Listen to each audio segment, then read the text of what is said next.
നെല്ലിക്കുഴി നങ്ങേലിപ്പടിയിൽ മോഷണ പരമ്പര തുടരുന്നു. ആഴ്ചകൾക്കുള്ളിൽ നിരവധി മോഷണങ്ങളാണ് ഇവിടെയുണ്ടായത്. വ്യാഴാഴ്ച രാത്രിയിൽ ജംഗ്ഷനിലെ ക്ഷേത്രഭണ്ഡാരം തകർത്ത് പണം കൊണ്ടുപോയതാണ് ഒടുവിലുണ്ടായ മോഷണം. പോലീസ് കാര്യക്ഷമമായി ഇടപെടണമെന്നും മോഷണം തടയണമെന്നും നാട്ടുകാർ ആവശ്യപ്പെട്ടു.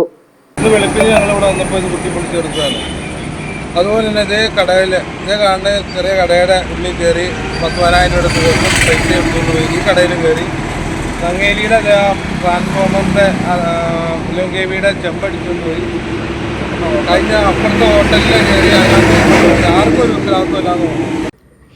നങ്ങേലിപ്പടി ജംഗ്ഷനിൽ എളമ്പ്ര ശ്രീധർമ്മശാസ്ത ക്ഷേത്രത്തിന്റെ ഭണ്ഡാരമാണ് കവർച്ച ചെയ്യപ്പെട്ടത്. പൂട്ട് തകർത്ത ശേഷം ഭണ്ഡാരം തുറന്ന് പണം മോഷ്ടിച്ചിരിക്കുകയാണ്. 1 മാസം മുമ്പും ഇതേ ഭണ്ഡാരം കവർച്ചയ്ക്കിരയായിരുന്നു. നങ്ങേലിപ്പടിയിലെ 5 സ്ഥാപനങ്ങളിലാണ് ആഴ്ചകൾക്കുള്ളിൽ മോഷണം നടന്നത്. ഏതൻസ് ബേക്കറിയാണ് ഇതിലൊന്ന്. ബീഡി, സിഗരറ്റ്, പണം, മിഠായികൾ എന്നിവയാണ് കഴിഞ്ഞ ദിവസം ഇവിടെ നിന്ന് കവർന്നത്.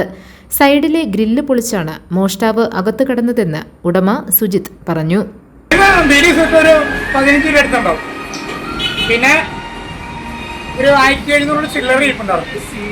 പിന്നെ ഡയറി മിൽക്ക് 90 46 3 സ്ഥാപനങ്ങളിൽ നിന്ന് വൈദ്യുതി കണക്ഷനിൽ എർത്തിനായി ഉപയോഗിക്കുന്ന ചെമ്പുകമ്പി മോഷ്ടിക്കപ്പെട്ടതും സമീപ നാളുകളിലാണ്. മോഷണ പരമ്പരയെ തുടർന്ന് നാട്ടുകാർ ആശങ്കയിലാണ്. വീടുകളിലേക്കും മോഷണം വ്യാപിക്കുമെന്ന ഭീതിയുമുണ്ട്. പോലീസിന്റെ ഭാഗത്തുനിന്ന് ശക്തമായ നടപടിയുണ്ടാകുന്നില്ലെന്ന ആക്ഷേപവും നാട്ടുകാർക്കുണ്ട്.